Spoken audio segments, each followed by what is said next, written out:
All right, gentlemen, we are back with another episode of Shoot Style Sessions right here on the Ethos Media Network. Before we get started, as always, please make sure you like, you share, and you subscribe for all the latest content. Now, we're going to jump right into it. Steve, you've been gone for a little bit. Backlash was yesterday. We got stuff to talk about, man. We do. We do. Glad to What's be up? back, guys. I'm doing great, man. I'm glad to be back with you guys. I miss you guys.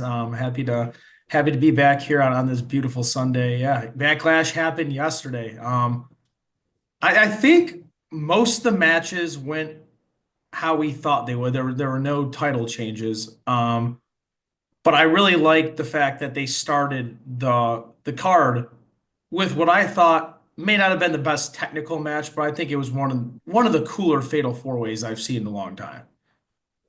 For sure. For sure. Eric, how'd you feel about it? Just quick overall thoughts before we get into the match breakdown. Overall thoughts on the whole show? Yeah. It was cool. It was all right. It was cool. What would you rate it if you was giving it a high school report card grade? uh B minus. Yeah, That's what I'm Probably thinking. B I was minus. thinking B minus too. Yeah, That's what probably I B was thinking. minus. Yep. All right. Well, before we get into it, let's pay our respects to one of the OGs, one of Michigan's finest. Our dad grew up watching his uncle, and we grew up watching him in ECW, in WWE at certain points, mainly known as a ECW legend. And of course, I'm talking about Sabu. Now he recently did pass away. Actually, I believe it was either last night or today, this morning. Being May 11th, 2025. Also, happy Mother's Day to everybody. But yeah, man, he just had his retirement match in GCW actually like a few weeks ago. So at least he got to have his last match and go out on his own terms, before he transitioned. But yeah, man, what are you guys' thoughts on any Sabu memories that you guys might have? So it definitely big RIP to Sabu. It's a little hard for me, I would think. I think only because just during that time when I was coming up, I wasn't really too familiar with Sabu. Like I had to go back and kind of catch his stuff later on. But the one thing that I will say that I think he left his mark behind on is just the whole hardcore scene in wrestling in general. Like we don't get a lot of spots and a lot of the inventive creativity that people have come up with over the years if it wasn't for him. And then for me also, I just love his run with Rob Van Dam. I thought that both of those two did excellent work together in ECW. So yeah, man, his presence will definitely be missed, but like you said, I'm glad he got to at least have his retirement match before he left. Yeah. I piggybacking off what Eric said. When Sabu came into ECW, and I think it was with Taz. It was when Eric and I were born. It was 1993, and so I know. What I know was that he was one of the OGs of ECW. He one an original Paul Heyman guy. And when you think of the word extreme, and I can say this because he had that run in WWE with that ECW invasion. I don't think there was anyone more extreme than Sabu. I don't think you get, a Rob Van Dam without him. Particularly like the spot that jumps out to me was I remember when Cena was on a Monday Night Raw and Cena was laid out on his front on an announcer table, and then I saw Sabu ran off the rope, jumped up onto a chair, platformed that onto the top of the rope, and jumped up flawlessly onto Cena. It was one of the cooler things I've ever seen. So it's a big, rest in peace, Sabu. His presence, I'm sure, will be felt. A lot of what you see in parts of WWE, a lot of AEW, you could trace it right back to what Sabu was doing from day one. 100%. 100%. Since I'm the resident old nigga on the podcast, I'll give you guys my earliest memory of Sabu. I believe the year was 1994, and it was when ECW and WWE actually had a working relationship, and it might have been 95, but they were doing an angle where Jerry Lawler kept calling out ECW, and they eventually invaded Raw. And so they had some ECW matches on Raw, and they just came from the crowd and like did a literal invasion angle.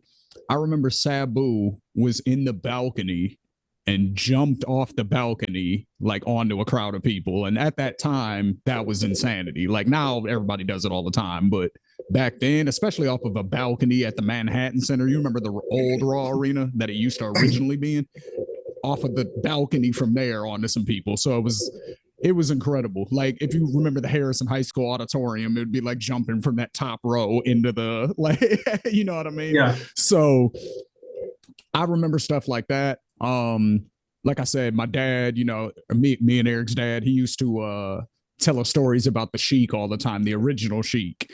And like I said, that was Sabu's uncle, and he trained both Sabu and Rob Van Dam. They're all from Michigan. So yeah, man, just shout out to Sabu. Wanted to give you your flowers. You know what I mean? Thank you for all the memories. And your legacy will live on throughout all the hardcore wrestlers, all the high flyers, all the people who ain't scared to take a bump, everybody who crashes through tables. That's all from you, big dog. So salute. All right. For sure. Now, Backlash. Match number 1. That was the Fatal 4-Way, correct? Yeah. Yeah. All right. What are our thoughts on the Fatal 4-Way? This was probably the most fun match of the night to me. Just because it seems like WWE in the past maybe month or two, like pretty much since WrestleMania, it seems like all of their multi-man matches are just kicking ass out. It's blowing everything else out of the water to me. So I feel like whatever they're doing, whatever sauce that they're cooking up, those guys back there with the triple threats and the fatal 4-ways, I don't know what it is right now, but they're just coming out and swinging every time. So I definitely thought this was a lot of fun. I like a few directions that we could be going in the future, because I wasn't necessarily thinking about Drew and Jacob going up against each other. But then when they had that face-off, it was like, oh, yeah. I love that. I need that.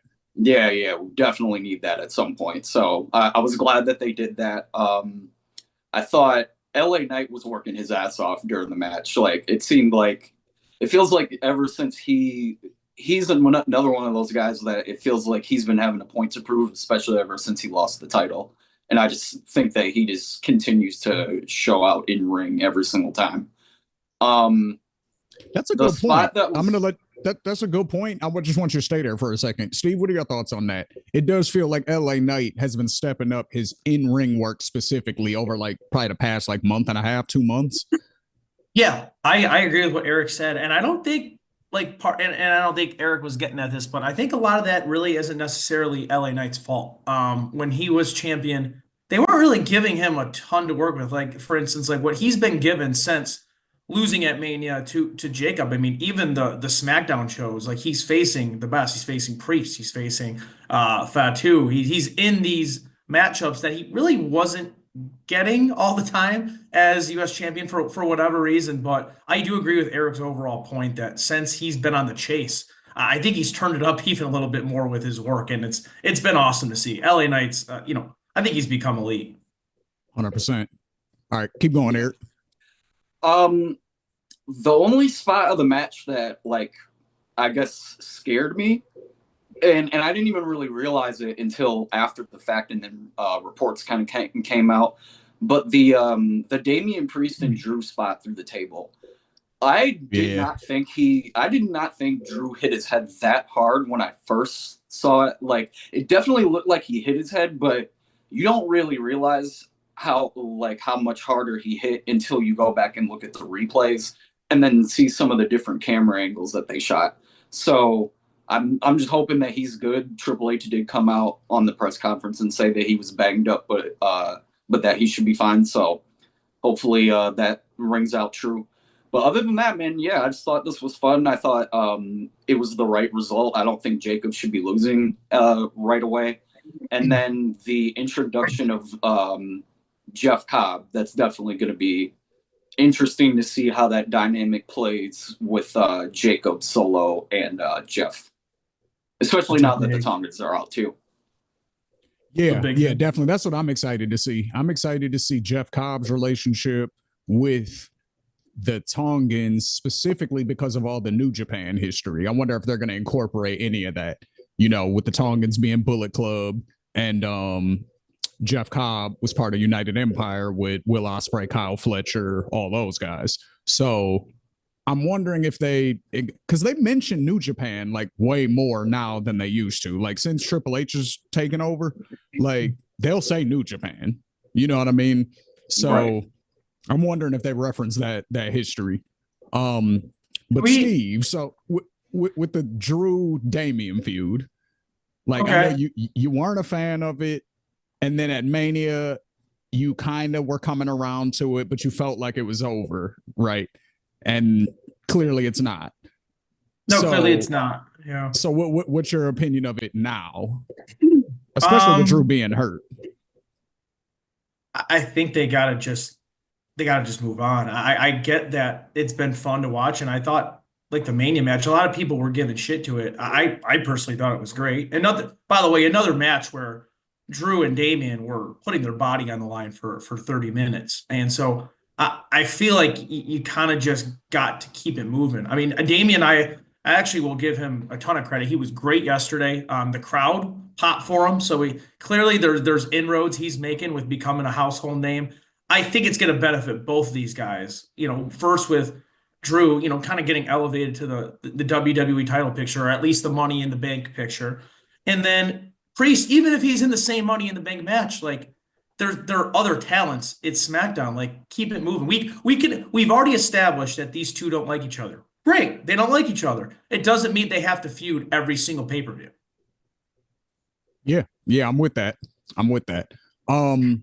I was seeing a lot of people online too. The reaction were basically blaming Damian, like for Drew getting hurt, and it was calling him clumsy and all that kind of stuff. Like you can't. That's a tough spot.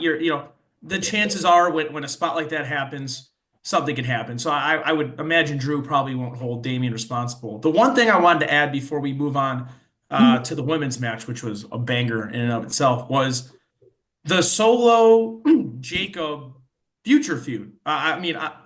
I'll speak for myself here, but I'm under the impression that what's going on is with Jeff Cobb, Jacob Fatu very clearly had no clue that it was going to happen. Right. He very, very clearly looked confused, and he obviously took advantage. That's, he's trying to win a championship. It's not like he's gonna give the match away, but he very clearly, before and after the match concluded, made it very clear that he was not in on and with anything that was going on. So clearly Solo is pulling the strings, and I'm hoping that this is going to culminate in a SummerSlam feud, because if it doesn't, I'm not really sure what they're putting all this time in for.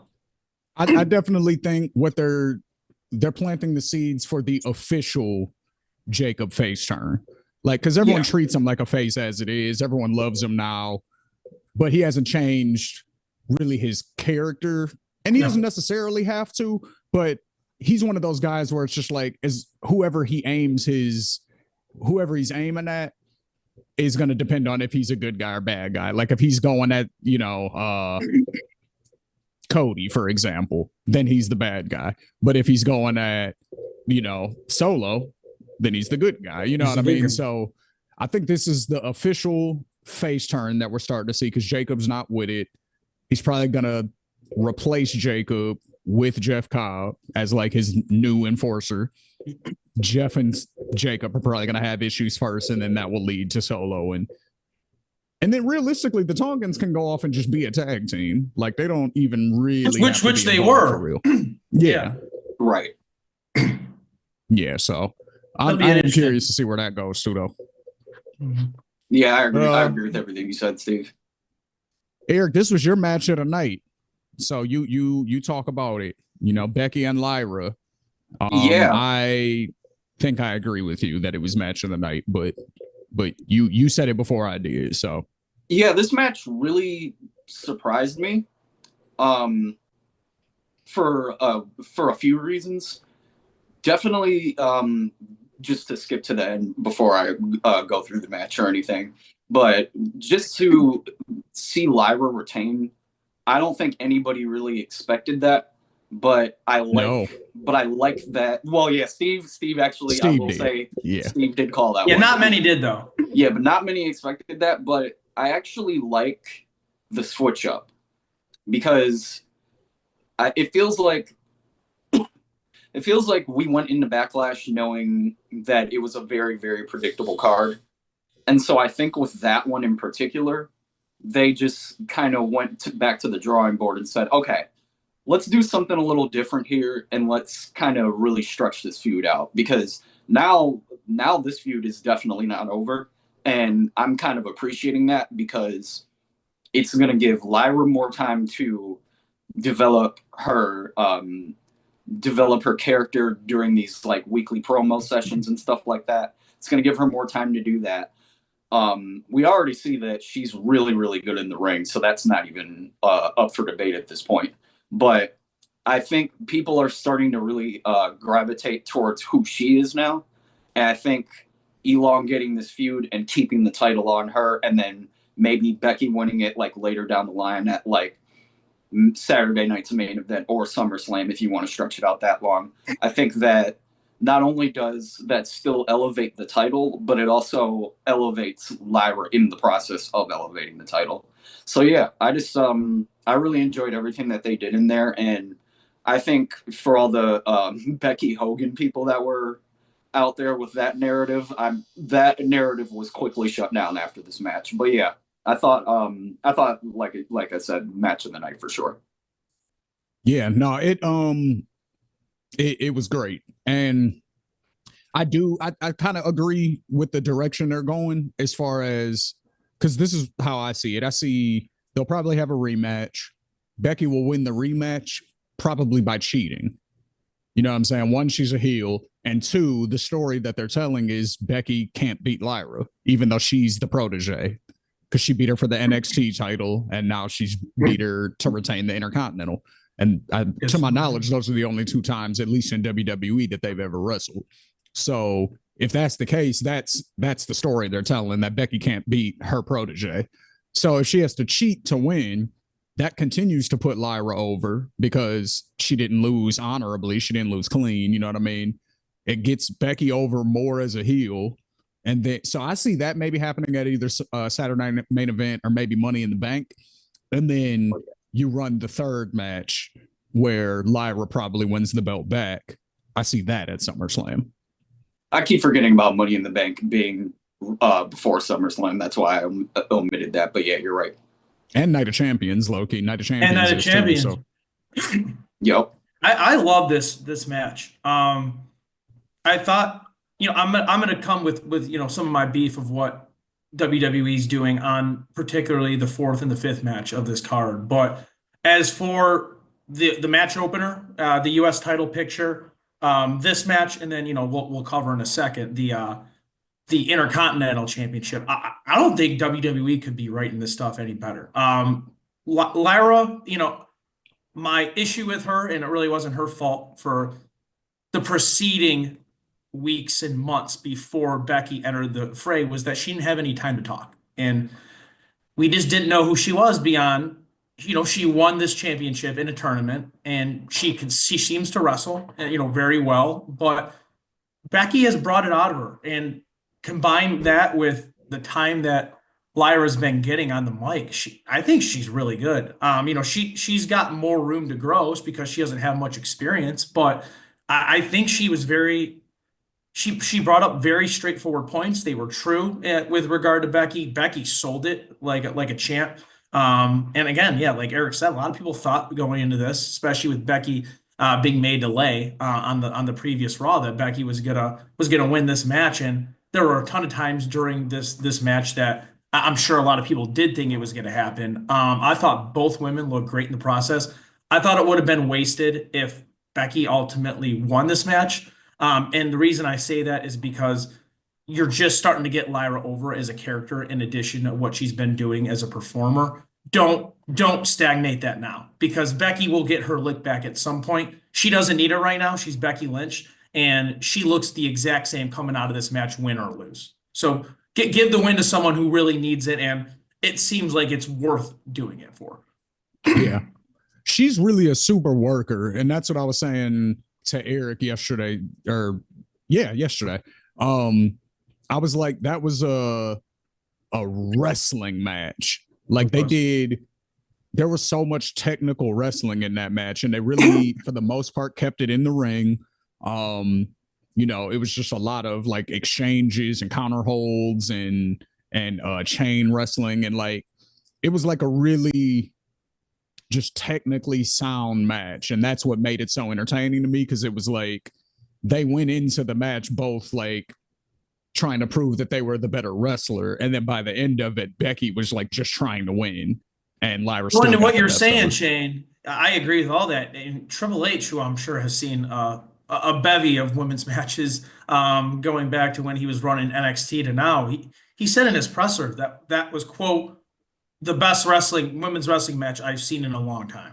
And that includes the WrestleMania opener in night 2. Where you can name it a lot of things. I mean, he clearly thinks that Lyra and Becky, with the chain wrestling and everything, the storytelling that you said, was some of the best shit that he's seen in a long time, which is telling. Yeah. Yeah. And another thing about Lyra before we move on to the next match is I agree with you. I think it's a good thing that she's starting to get more mic time, because that'll only enhance the character. But to her credit, she was able to a degree, get herself over just by her in-ring work. Like, she's a really good in-ring storyteller. Like, she's able to, like, based on her selling and based on like how they construct the matches, she's good at actually delivering a story in the ring. So now that they're giving her promo time on top of it, it's just, going to be a total package. You know what I mean? Yeah. So yeah, I agree. Next, we got the IC title. We got Dirty Dom, the homie, versus Penta El Cero Miedo. We definitely had Dom retaining, but I don't know if we had how Dom was retaining, because I didn't see it going the way it did, actually. Like, I didn't necessarily incorporate, El Grande Americano in the ending. I thought it was going to be strictly some Judgment Day shenanigans, which almost happened, but great match overall, great story. They're, building that tension between Finn and Dom still. I'm a fan of it. Yeah. There was a lot of layers. Go ahead, Eric. Okay. I was going to say, as far as this match in particular, this is another one where I thought that Dominic continues to show and prove that he belongs in the spot right now. Yep. 100%. The character work is pretty much top-notch level at this point. But the thing that I'm really impressed with him by is also his in-ring work. Because I remember a few years ago just how you could tell he was trying, but he didn't have all of the full pieces there yet. And it seems like now, he's just so much more smoother. It feels like his timing is way smoother. Like, he's just picked up a lot in a short amount of time, and I can really appreciate that. And obviously, the fans are really appreciating that now too, because they'll still cheer for Judgment Day, but they'll boo they'll cheer for Dominic, but they'll still boo all the Judgment Day shenanigans happening around ringside and shit. And even when he still wins, they still cheer. So it's a really interesting dynamic right now, because I definitely think that when the turn does happen and it is Dom versus Finn, it's gonna be really interesting to see who they decide to play the face and the heel on that, just because of how much the dynamics have changed with Dom in the past couple of months. I think before we would have said maybe Finn would be the face, but now I'm not even so sure. But yeah, I thought this was really good. I like El Grande Americano getting re-involved, because I did forget about that point. Mm-hmm. And I also like him getting re-involved because it keeps him in that IC title picture. And he definitely still should win that belt at some point. He definitely deserves that at some point in my eyes. So I like that he was reintroduced, not really reintroduced into the story, but it was one of those things where it's oh, Like I forgot that he was involved in this, and now that he was, I'm actually glad that it came out that way. So yeah. Well, yeah, also because his beef is with all the luchadors. So that's the thing that I forgot about, and that's why it threw me off. Because he doesn't like any masked wrestler. You know what I mean? So I was thinking it was LWO, but it's not really just LWO. It's all luchador. So that's where Penta's involved because, him and Ray Phoenix haven't linked up on camera yet. So it's not like I'm trying to get at Ray Phoenix, so I'm attacking his brother. It's no, I just don't like the luchador. So the fact that they brought that back, I felt like was definitely smart.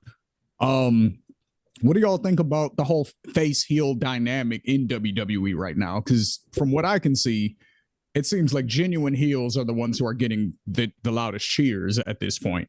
Like the second Cena turns heel, he's getting all these loud cheers. Dom is super over now. They're booing baby faces. Cody was getting booed at Mania. Seth's group, they're all heels and they're getting cheered. So like, what do we think the one more time thing against Sammy went? So like, what do we think about that? Like, what are our, how do we feel? I think it's multifaceted. I think there's different reasons for why all this happening. I think the first point that you brought up with fans, I think fans like to be different and they like to reward some of the heels, if they're doing really good work as one and cheering them because they think it's cool. I think Dominic has really earned it organically by just being a fucking great heel. Like, and he's still doing it. Like, even when you hear him on the post show, like he is completely like he has not like taken 1 foot out of it. Like he doesn't care how the fans react. He's just Dom and he's dirty Dom. And so like with Cena, I think it's just a thing of, fans, particularly against Cody, he was getting pretty big pops just because I think they were ready for him to kind of become a heel. But I think even with him, you notice he slowly, as he's doing this heel thing, I think fans are starting to kind of boo him just because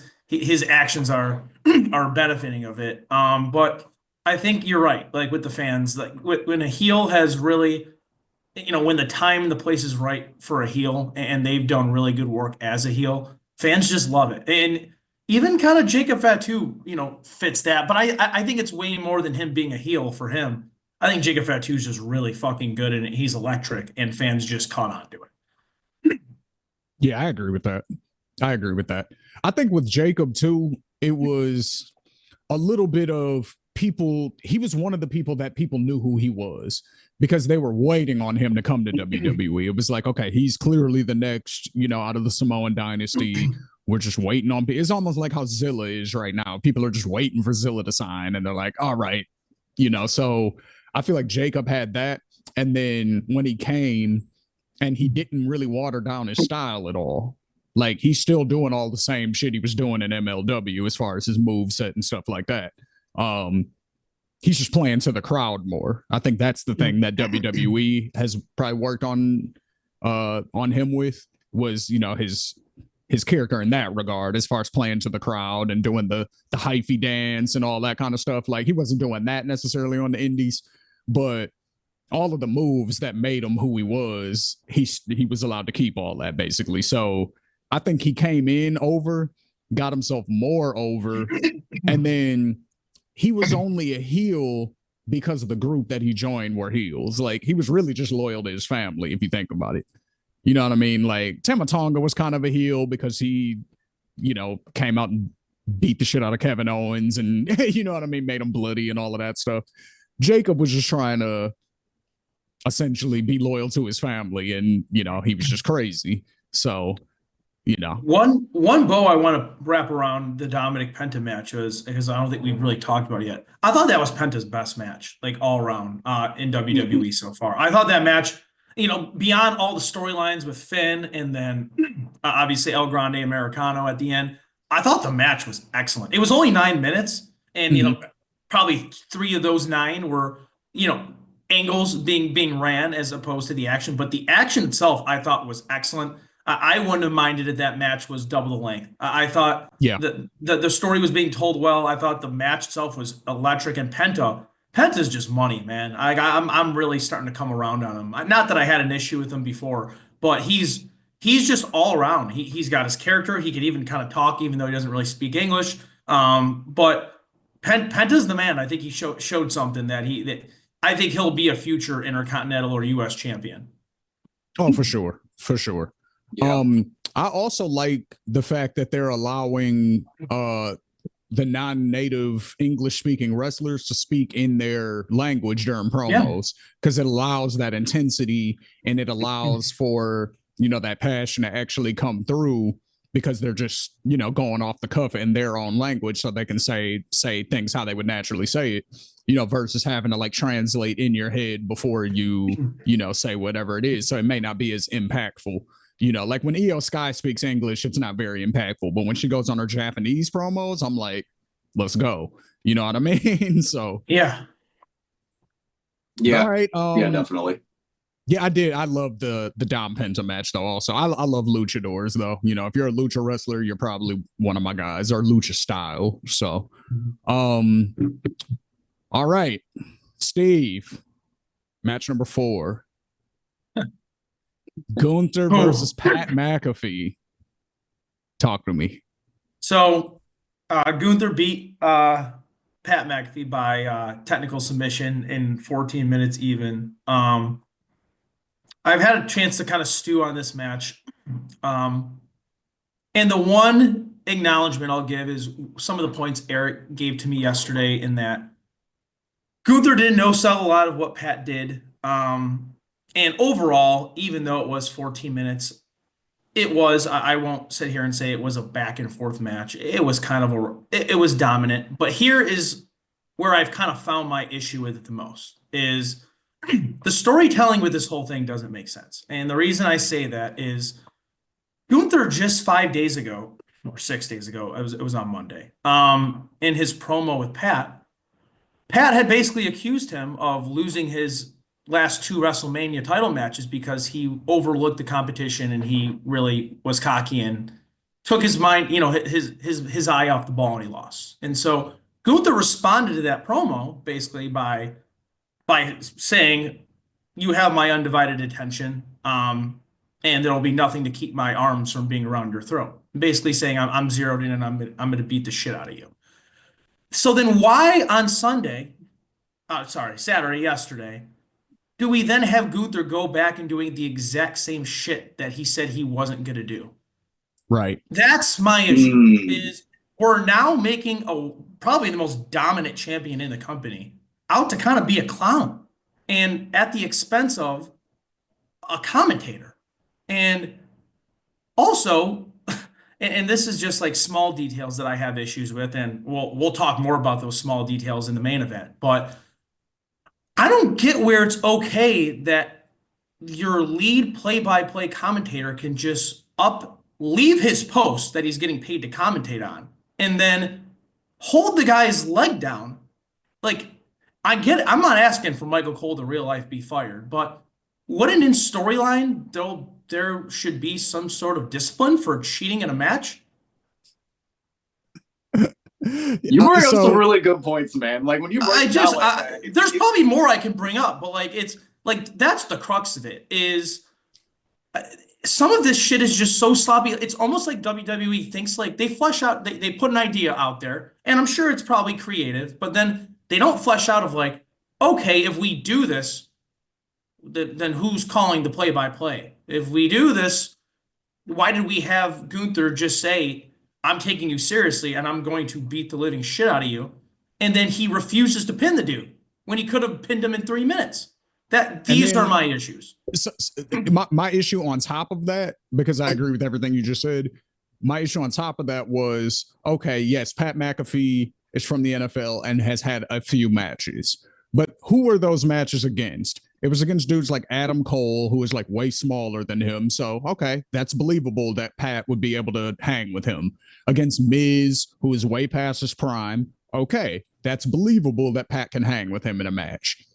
But Gunther, who's in his prime, former world champion, longest reigning intercontinental champion of all time, all of this stuff, despite the fact that Gunther was no-selling most of Pat's offense, it still took way too much to put Pat down, in my opinion. Like, why did he even escape the first sleeper hold? That's insanity to me. Like regular wrestlers aren't able to get out of it. And then he was able to stand back up after Gunther wrapped him up and he had to put him in another sleeper. I was like, okay, he's having to do way too much to actually put Pat down. That was my issue. That, and then Eric, I'll let you cook in 2 seconds here. So, all right, he puts him in a sleeper. How is he after getting slept, immediately waking up, getting on his feet, and then Gunther's giving him some sort of like love and respect? Why would Gunther give him any respect? Yeah, I didn't understand that either. What's there to respect? And didn't Pat McAfee lose to 80-year-old Vince McMahon? Yes. Correct me if I'm wrong. At Mania. No, that happened. That happened. So, like, I get that they need to do everything they do to put over Pat McAfee for whatever reason. But can we just kind of like keep it to 5 minutes and try to protect arguably the best big dominant superstar you have? Yeah. Maybe? Yeah. That's all. Eric. Yeah. So, I just for the fans out there who don't know, me and Steve do this thing where I will troll him on something that really pisses him off while it's happening, and then we always talk about it the next day. Like, bro, I was just saying all that to get your blood boiling and shit.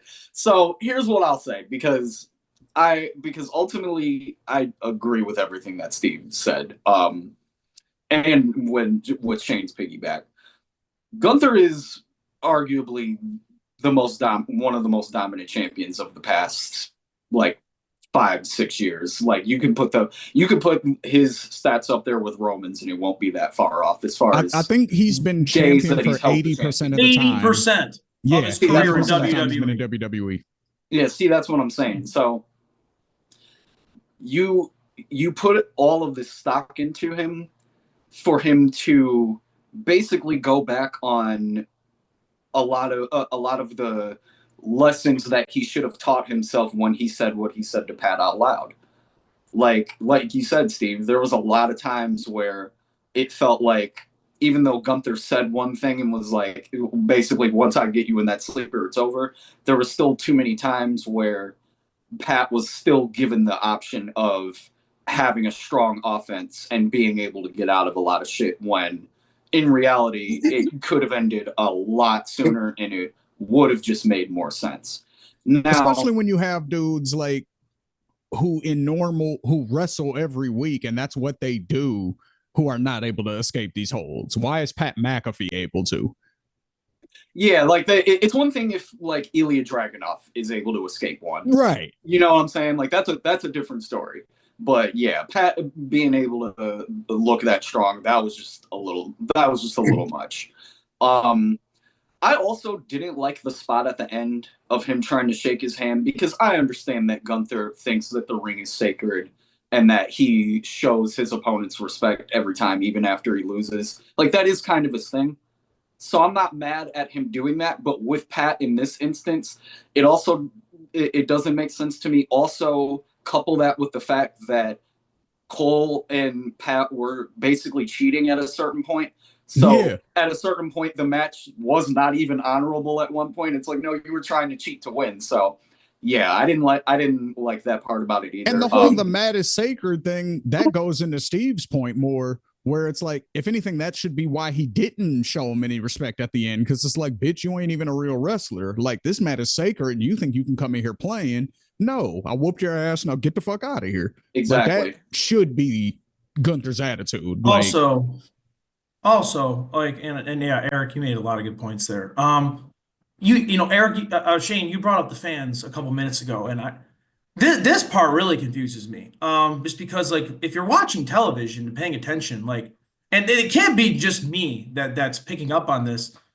Going back to March, whenever the Jay and Gunther thing got started, Michael Cole and Pat have openly and brazenly just disrespected Gunther. And like way beyond this heels doing dastardly things. Like, yeah, no, that's fine. That's par for the course when heels do shit. But like way beyond that, just like absolutely disrespecting him, like calling him names, you know, calling him a bum, like the things that you would never hear said about anyone else. And so like it's very weird to me that fans who like somehow, they typically like these heels, who wouldn't absolutely be popping for Gunther clowning Michael Cole in his face and then sleeping his buddy right after it. Then they're booing him? Like, isn't that what you're wanting from your heels? Yeah, and I mean the other thing, because that's an excellent point. Like that is where the story has come from. The fact that Cole and Pat have been talking shit about Gunther for months now. But at the same time, that goes into the same the heels get cheered thing, where it's like every time Gunther won a championship, he would always get "you deserve it" chance, and then he would go, "It's none of your business what I do and don't deserve." You know what I mean? Didn't matter. The fans were still like, "Yeah, we don't care. We're still gonna chant "you deserve it" anyway because we like you. We don't care if you hate us." You know what I mean? So, but somehow, I guess Cole is that beloved. I guess. Why? It's because of the tenure in history. Yeah, I was gonna say tenure just in history. because people grew up watching them, so they're attached and they're like, okay. People really liked his run with Taz when him and Taz were on SmackDown. Like they liked that. And then the other thing is that when Vince McMahon first got let go, and when they first started kind of letting Cole be a little bit more of himself, fans really fucked with that at the very beginning. Because at first it was, oh, they're so micromanaged, they're not able to really be themselves on commentary. They have to say all these dumb phrases and shit. And then it was as soon as Vince got pushed out of there, it was like, okay, Cole is a little more loose now. Like you can tell like he actually enjoys his job. So it wasn't annoying to people at first because we were like, okay, we're finally getting a Michael Cole that we can actually enjoy listening to. But now that he has been comfortable in this role for a little while, some of those old tendencies that were kind of annoying to people back in like the 2010s and stuff, a few of those tendencies are coming back now. And I think part of it is and I mean, people can look at the relationship however they want to as far as the commentary team, but they look at Pat and Cole as a duo, and they look at a lot of that, a lot of Pat's personality coming out through Michael Cole. I think that's what it is. Here's where I want to kind of go on my huge issue with this. And Eric, I'm going to respond to this because I think you're absolutely right about everything here. My issue with this, and I know I'm not alone, is Cole. You could say a lot of things about Vince McMahon, a lot of them, and there was a lot of that's objectively awful with him as a human being. The one thing where I wholeheartly agree with what Vince did, and I wish they went back to it, is there's a reason Vince McMahon had his announcers on a leash. You're supposed to be a fucking announcer. And this whole thing of Michael Cole's been himself since he got to play boy toy and frat boy with Pat McAfee. I'm sorry, I think it's awful. I think it's unprofessional. It's not that fun to listen to because Pat really doesn't do, in my opinion, a good job as a color guy because he has no experience as a color guy. Michael Cole is better off just being a play-by-play guy and not fanboying. Like, I think, Eric, you brought the point of his run with Taz was, in my opinion, the best era of his career. And I'd say no doubt it was. And it was because they weren't just allowing Taz and Michael Cole to like pretend they're wrestlers. And Taz has every right to do what Pat McAfee did yesterday because Taz was a badass. He wrestled in ECW. Jerry Lawler, who is arguably one of the best color guys ever, a Hall of Fame wrestler. You never saw these guys just trying to get in fights, regardless of whether they thought they could beat the shit out of the guy or not. Like, this is my huge issue is Cole's doing this and he's enjoying this. Well, it's like, it's stupid. It's annoying. Like, just sit down and do your job. And also, just my last thing, Michael Cole unironically saying, this is going to be the first match I'm going to have with no bias. Sir. Oh, yeah, that was fun. Did you not call the Miz that whole Did you not call the Miz a Hall of Famer? Did he not call the Miz a Hall of Famer in 2011 and tried to get him to win matches? This was way before work rate Miz. Way before. Like, and I think Cole really said that unironically, like thinking that people wouldn't call him out on that shit. Dude, shut up. Well, WWE does that shit a lot. They love to rewrite history when it's convenient. So for the narrative of this match, it made way more sense for Cole to have never been a heel and to have always been unbiased and all of that, even though that's blatantly false. For the narrative of this match, they had to stick to that lie. Yeah, it's He like spoke people act into like we don't remember that Mania match he had, that horrible Mania match against With Lawler. Against Lawler. When Oh. like during that whole period when he was doing the what was it? The anonymous GM where they had that Yeah. like, laptop and shit. Awful. Oh my god, man. Awful. Like, Yeah. and so I think people like had this revisionist history of him where like Yeah. he's kind of been shitty for the majority of his career, and we give credit to him because he's a company man and he's never had the balls to quit. Good, that's great, and good for him for being a professional. But like, I can name on one hand right now 5 better play-by-play guys over history that are better than Michael Cole. Like, good for him for being in WWE for 30 years. I kind of would rather see someone else at this point. I like Joe. I like Yeah, Joe. me I too. love Joe. I love I Joe. love Wade. Like, they're great together too. I thought like, Wade was, as far as the commentary, I thought Wade was excellent on He was Saturday. he was money. Yeah, he was excellent. Sorry All for right. my tangent on that. No. Nah, Because that's I'm what we're about to here ask for. you to get into another one right now. Because I'm about to blow you right back up on screen. We're Oh getting yeah, into the I'll main age event, 10 more sir. years. I'll age 10 more Oh years. man, we got John Cena versus Randy Orton for the WWE Championship in our main event. So for me, I'll just give a quick rundown of my thoughts on it.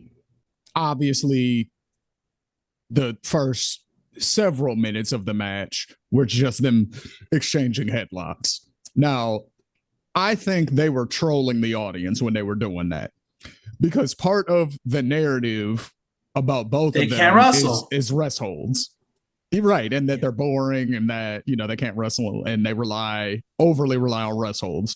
So I think they were doing that to fuck with us. Like, I think that's what that was. Because I've never even seen that before where two people just exchange sleepers for like 3 minutes straight. I've never seen that. So I'm like, okay, they're fucking with us. Then after that, they just start spamming finishers. AA, RKO, RKO, AA, Using each other's RKO. finishers. Yeah, using each other's, going for the crazy. John Cena attempts a punt. Ref bumps all over the place, going crazy. They go outside. This is when it starts getting good to me, because I don't like finisher spamming. Like, that's not, Me neither. Yeah. I don't like it. You know what I mean? Unless if you do it for like special reserve times, it can be very effective. But when you do it for like every pay-per-view main event, I'm like, So especially because it takes all the power away from the effectiveness of the finisher. Like, John Cena survived 8 RKOs or some crazy shit. So why is R-Truth getting knocked out by 1? Shouldn't be. Cena just survived 10 of them. You know what I'm saying? Yeah. Like, so I don't like it for that reason. And it's just boring. It's lazy. So not impressed with the first half of the match. They move to the outside. I like all that stuff. It starts picking up at that point. Got some table spots. That was cool.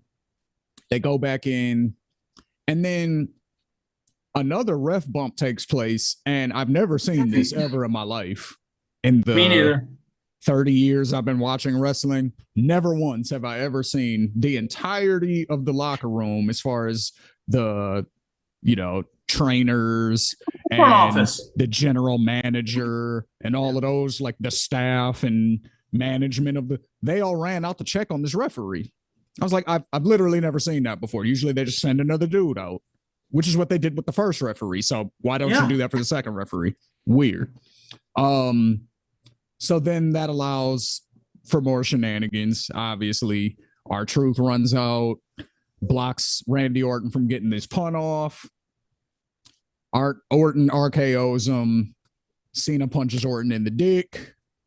Bell shots to the head. 1, 2, 3. Cena is still our champion. Go, Steve. Okay. So I'll bring up my bigger beef after I let Eric after me like talk about the match because I don't want to take away from the match because that's what we're here to talk about first and foremost. I actually thought the match was kind of fun. It kind of encapsulated the whole rivalry of Cena and Orton, and I definitely wouldn't be someone to say that like they they weren't like the greatest of dance partners, I'd say, in the ring, but they found ways over their career to make shit happen just because they're both larger than life superstars. And I thought this was no different. Like I thought particularly when Cena was kind of doing his sort of babyface thing where he was kind of ponying up and, you know, giving him the sit down power slam and, hitting him. And then when he goes and bounces off the ropes and eats, a legit RK out of nowhere, I thought that was magic. I actually thought the match itself was much better than Cody Cena. And the easy casual thing would be to blame Cody for it. It just, they didn't have experience. He being Cody and Cena didn't have a lot of, experience being dance partners. And I think that's why you saw probably a better match with Orton and Cena. I thought going back to what you said, Shane, you don't have more than two referees. Yeah, like what was that? You're WWE. You have billions of dollars. You don't have three referees. So You have girl referees. So in the after back. Randy Orton's trying to pin someone for the WWE Championship, you have the goofball GM and the whole front office of suits walking in, not even looking at Randy Orton, who's trying to pin the guy. Yeah, Looking and taking care of the ref. Push the ref out of the fucking ring and bring a ref in. What are you doing? I can't believe Randy Orton didn't go get a sledgehammer and go hit all this right then and there. He's I was lucky like, he only ate an "Where's RKO. Jessica Carr?" Like she was there earlier. She did the Becky Lyra match, so I know she's in the What was she back. doing? Eating and catering? Where's Right. the ref? There's ways to have Cena win this match and not have it be as goofy and not thought out as it was there. That is part of my issue with this writing. And also, I've seen plenty of people get hit with a belt. I rarely ever see them losing, especially after a 5-minute stagnation between when they hit the guy with the belt and the 5 minutes it takes the ref to I gotta crawl in the ring for 5 more minutes and then count. How are you getting these guys to pin to 3? I think it's almost making Cena sort of look bad. Let him get in his finisher at least after he hits the dude with the belt and kicks him in the dick. Like, at least let him do the finisher and then pin him. Like, it's making people kind of look like clowns, in my opinion. But I thought overall, the match itself, credit to both guys. They're both in their mid to late 40s. I thought they put on a hell of a match. And it was awesome to see the crowd pop for Randy. Really I think the interesting crowd moments. made the match way better. Like I that, do, that yeah. gave it an extra half a And star easy. after the match, you kind of started to see Cena second guess what he's doing. You can clearly see it in his face where he's getting cheered and he's like, "What the fuck? Like what am I Maybe really they do doing love here? me. Like Maybe I was wrong. maybe I was wrong." So you'll see that set the tone. But Yeah. Eric's still got to review this, and I want to hear his thoughts before I talk about my overall issue. For sure. Yeah, I'm gonna try to not say what the overall issue that you're gonna say is, only because of something that you said in your explanation. But we'll go back to it anyway. This match, Cena and Orton. I agree that I think the first 10 minutes of this match was a troll fest. I think the headlocks and the constant transitions off the ropes back into the exact same headlock, like that, they were 100% trolling us with the UK wrestle shit, because I'm pretty sure they even started chanting it at Cena at one point during the match. I could be wrong on that. My memory. No, I think they did. I think you're Yeah, right. so I think they played into it and they knew what they were doing. So I thought that part was funny, but then once it like kind of kept dragging, it was like, okay, where are we going with this now? Like what is going to be the outcome of this? And then the finisher spamming starts, and I think Cena maybe also hit a collective 7-8 AAs on Orton at one point. So there was just a moment where, because of the silliness of it, I started to have a lot of fun with the match at a certain point, because I could just tell. I was like, all right, they're playing their greatest hits right now. Like, okay, like I see what this is. So I'm just gonna have fun with this. Nick Aldis and all of them running out. Again, like you said, like you guys said, it doesn't make sense. None. From that standpoint of view. And to me, the other problem is that I can already see the play. This is probably gonna be how we get Nick Aldis versus Randy Orton in the future, if we ever do get that, because this is now the third time that Aldis has been RKO'd by him. So I think that was a way to set that up. And like you said, Steve, there are so many more other ways that you can get there without making the process of what you're doing look goofy. Like you said, he was in the ring trying to pin Cena for the world title. Even if you do send out people there to send a new ref out there, send the ref with the ref in the ring. That's all you had to do. Like y'all getting in the ring was a complete distraction from everything else that was going on. So that was the one. Like, you're the GM, you could count the three. You know what I mean? Right. Literally. You could just turn around and be like, hey, y'all, make sure he's good. Get him up out of here. Take him to a medical facility. I'll take care of the rest of the match. Like, you have the authority to do that. Yeah, we've seen GMs make the 3 count for wrestlers before, and it still counts. So yeah, Paul Heyman did it to John Cena that when RVD beat him for the WWE title. Yes, right. Exactly. So yeah, I think John Cena should change his finishing move to the 5-knuckle shuffle. I think that should be his finisher, because clearly the AA is ineffective at this point. And then he could do like an evil face at the crowd before he does the "you can't see me." Kind of like how The Rock transitioned from the rock bottom being his finisher to the people's elbow. It could be like that, basically. But, or instead of "you can't see me," flips off the crowd and then does it. Like, you know what I mean? There's a way to I love that idea. Shit in there.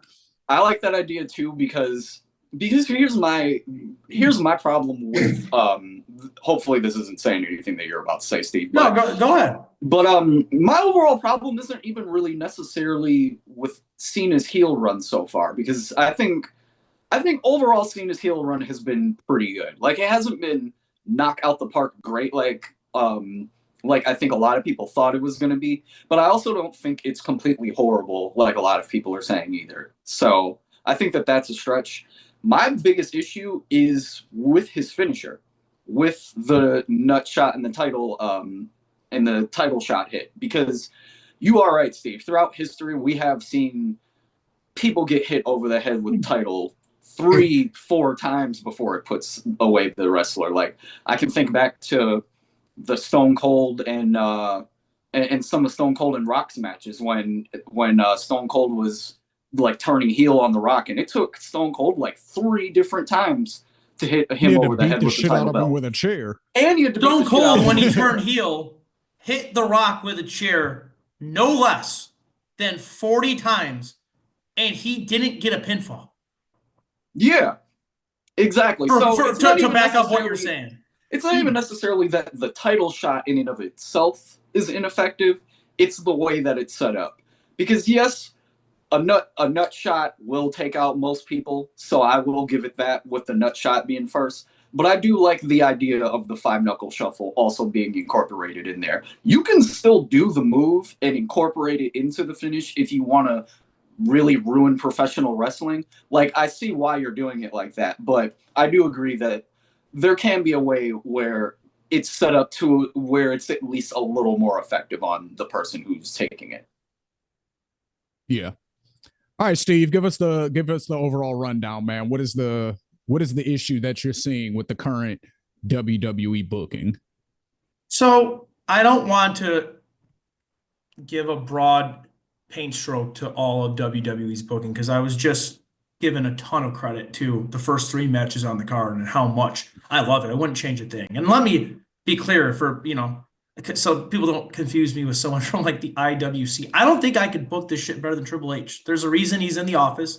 There's a reason WWE's been as relatively successful as they've been. It's because he's been great. And I'm sure, his team is too. But I've been steadfast, and Eric can attest to this, from basically the beginning, or I guess the end of Elimination Chamber, in that I think they've gone about this whole thing wrong with the Cena turn.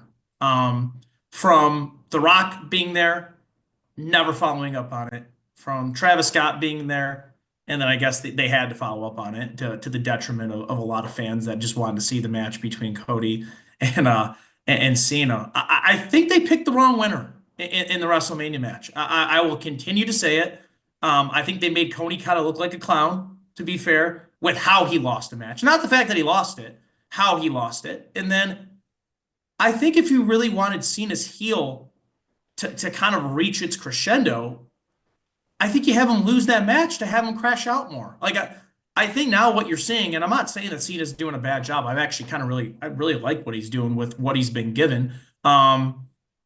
He just seems just miserable. Like, and he has a title around his waist. Like his whole thing that he came back for, and he made no qualms about it, was It's like I'm trying to win a 17th championship. And so you have that response now. He wins it.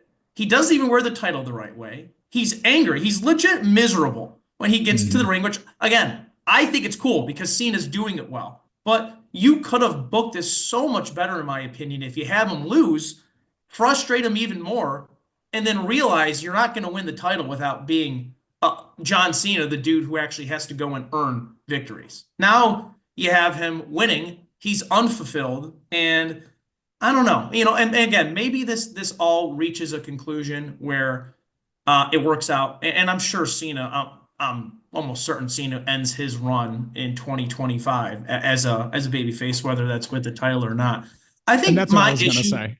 I think it ends the way you think it should be built. Like I think that's what happens is he realizes at some point, like, oh, okay, this isn't actually worth it, winning in this way. I gotta earn it, and then he ends as a babyface.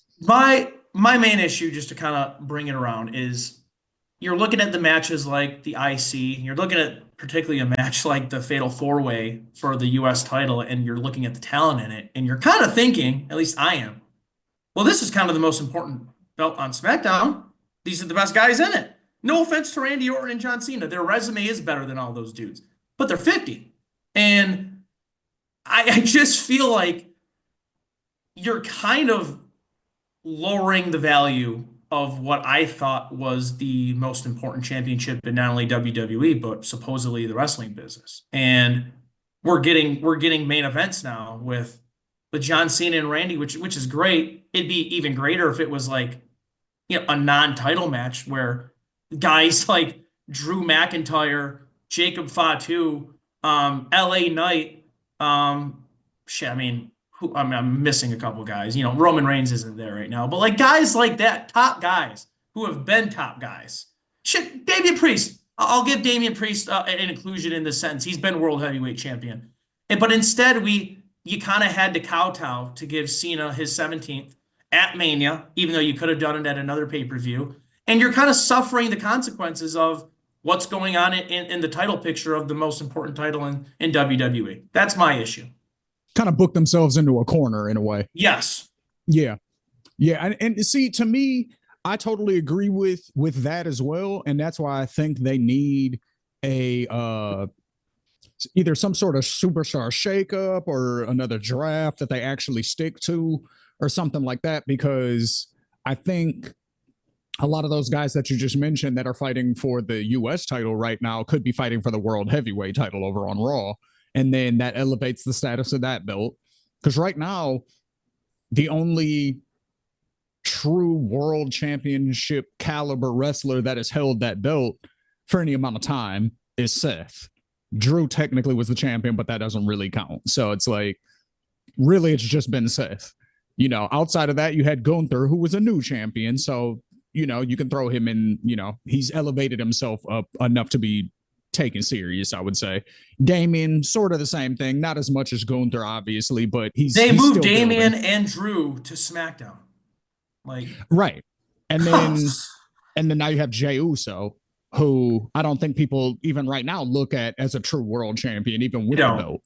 Yeah. You know what I mean? So you can move some of those guys over there, have them compete for the world heavyweight title, and then it continues to elevate the prestige of that title while you have Cena doing his thing with the WWE title over here. That's how I would do it. So that way, because booking wise, we know where this is going. He's not losing that belt to the end of the year. He's probably gonna lose it on his retirement. Let's pick now.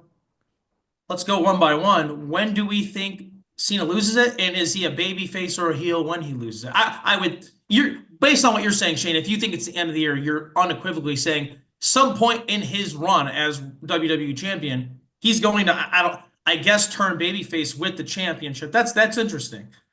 So no, I don't necessarily think that. I think that when I say the end of the year, I just mean like the last quarter, not necessarily December. Okay. So like, because then that still gives him time to reinvigorate the babyface side right before he leaves. So maybe October, something like that, Survivor Series time, maybe around, something like that.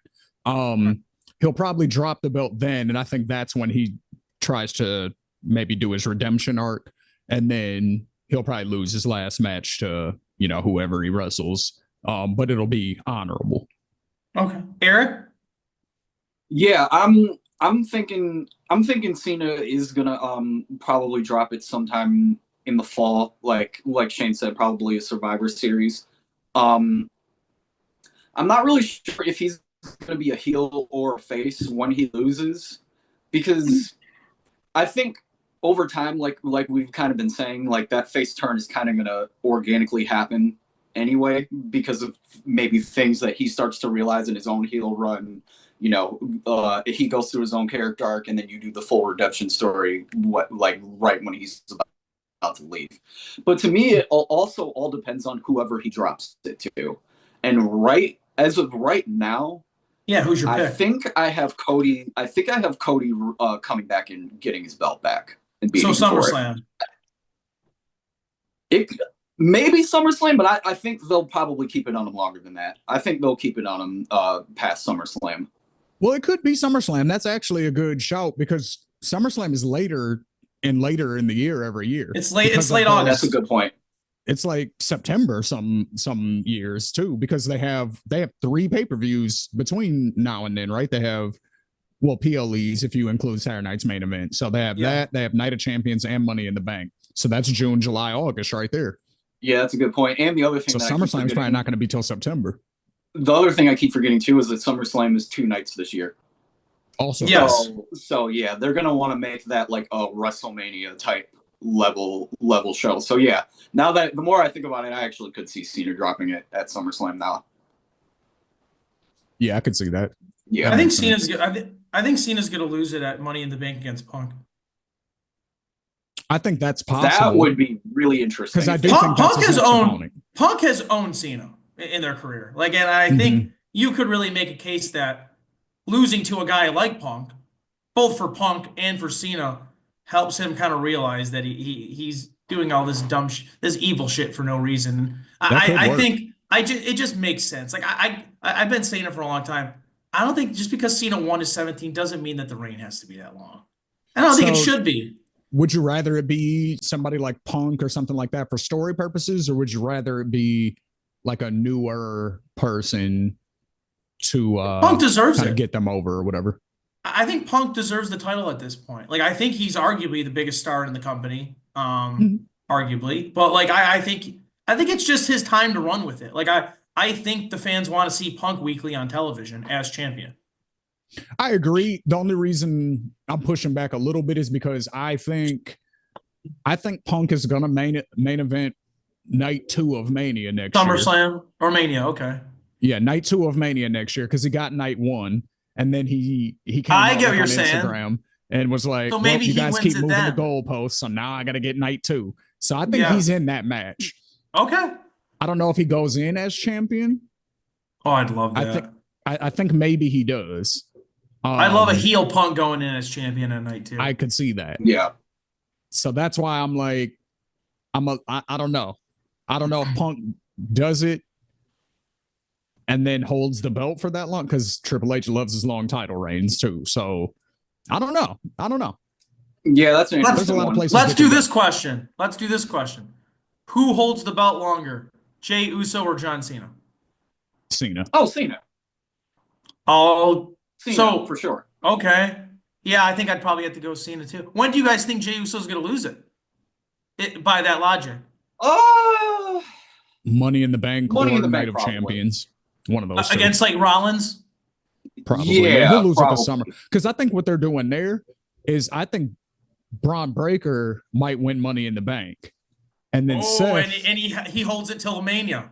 Exactly. And then he does to Seth what Seth did to Roman and Brock. Or what Batista did to Triple H.